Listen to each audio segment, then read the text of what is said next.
பிஸ்மில்லாஹிர் ரஹ்மானிர் ரஹீம். நோன்பின் வகைகள். நோன்பு வந்து 8 வகைப்படும். ஃபர்து முஅய்யன், ஃபர்து கைரு முஅய்யன், வாஜிபு முஅய்யன், வாஜிபு கைரு முஅய்யன், சுன்னத், நஃபில். அடுத்து மக்ரூஹ் தஹ்ரீம், மக்ரூஹ் தன்ஜீஹ். ஃபர்து முஅய்யன்னா என்னன்னு சொல்றாங்க? காலம் குறிப்பிடப்பட்ட நோன்புக்கு ஃபர்து முஅய்யன் என்று கூறப்படும். இது ரமலான் மாத நோன்பாகும். ஃபர்லு கைரு முஅய்யன்னா காலம் குறிப்பிடப்படாத நோன்புக்கு ஃபர்லு கைரு முஅய்யன் என்று கூறப்படும். இது ரமலான் மாதத்தில் விடுபட்ட நோன்புகளை கலா செய்வதாகும். இவற்றை ஆண்டு முழுக்க எப்போது வேண்டுமானாலும் கலா செய்து கொள்ளலாம்.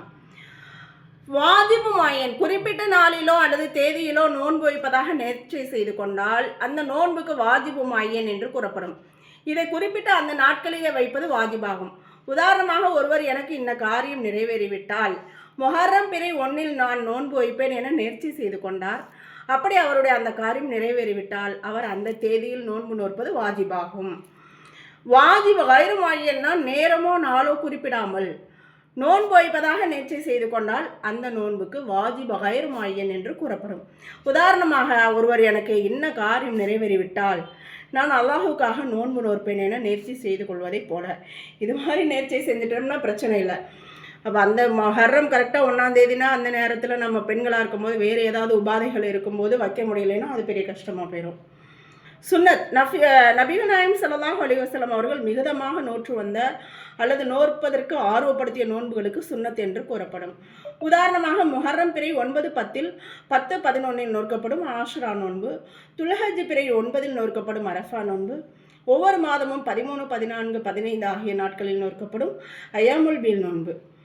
நஃபில் அப்படின்னா என்னென்னு சொல்கிறாங்க? ஃபர்து, வாஜிப் மற்றும் சுன்னத்தான நோன்புகளை தவிர மற்ற அனைத்து நோன்புகளும் நஃபில் நோன்புகளாகும்.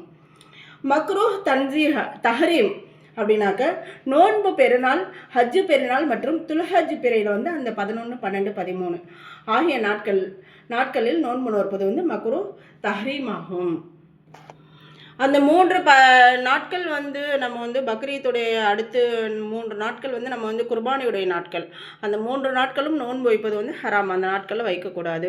மக்ரூஹ் தன்ஜீஹ்னா எந்த நாட்களில் நபி ஸல்லல்லாஹு அலைஹி வஸல்லம் அவர்கள் நோன்பு நோற்க விரும்பவில்லையோ அந்நாளில் நோன்பு நோற்பது மக்ரூஹ் தன்ஜீஹ் ஆகும்.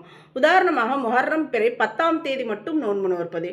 இது வந்து நம்ம வந்து யஹூதிகளுக்கு மாற்றமாக நோக்கணுன்றதுக்காக தான் 9, 10 இல்லைன்னா 10, 11 நம்ம சேர்த்து வைக்கணும். ஒரு நாள் மட்டும் வைக்கக்கூடாது.